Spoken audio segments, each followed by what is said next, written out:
டார்கெட்டை நோக்கி போகும்போது உடனே டார்கெட் வந்துடாது. ஸோ கிடைச்சதை நம்ம சின்சியராக பண்ணிக்கிட்டே போவோம். கையில் இன்னைக்கு கேண்டில் இருக்கா, 10 அடி தெரியுதா, நடந்துரும்.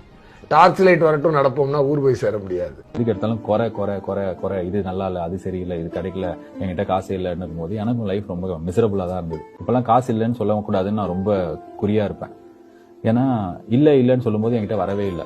நம்ம கிட்ட காசு வரலன்னா வேற யார்கிட்ட வரும்னு போது பார்த்தா பயங்கரமா வருது. எது நம்ம மனசுல சரி என்று தெரிகிறதோ நாம் உணர்வதை பகிர்ந்து கொண்டால் எந்த விதமான முரண்பாடு வராது. இன்னொருத்தர் நினைப்பாங்களோ நம்மளை பத்தி இப்படி, அடுத்தவர்களுக்காக நாம் ஒன்று இயங்குகின்ற பொழுது அது நமக்கு தொந்தரவு கொடுக்கும். இப்ப தொந்தரவு கொடுக்கலன்னா கொஞ்ச நாள் கழிச்சு தொந்தரவு கொடுக்கும். இன்னும் செய்யணும், இன்னும் போகணும், இன்னும் போக வேண்டிய தூரம் இருக்கு நினைச்சுக்கிட்டே போய்கிட்டு இருந்தாதான் போய்கிட்டே இருக்க முடியும்.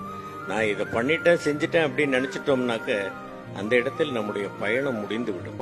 ஃபெயிலியர்ல தான் நம்ம யாரும் நம்ம ஆக்சுவலா தெரிஞ்சுக்கிறோம். சக்சஸ் நோக்கி மட்டுமே சொல்லிக் கொடுப்பாங்க ஸ்கூல்ல. பட் ஃபெயிலியரை ஹேண்டில் பண்ண சொல்லிக் கொடுக்கறது ரொம்ப ரொம்ப அவசியம். அங்கதான் நம்ம யாருன்னு தெரிஞ்சுக்கிறோம், அங்கதான் நம்ம நிறைய கத்துக்கிறோம், அங்கதான் நம்ம இன்னும் ஸ்ட்ராங் ஆகிறோம்.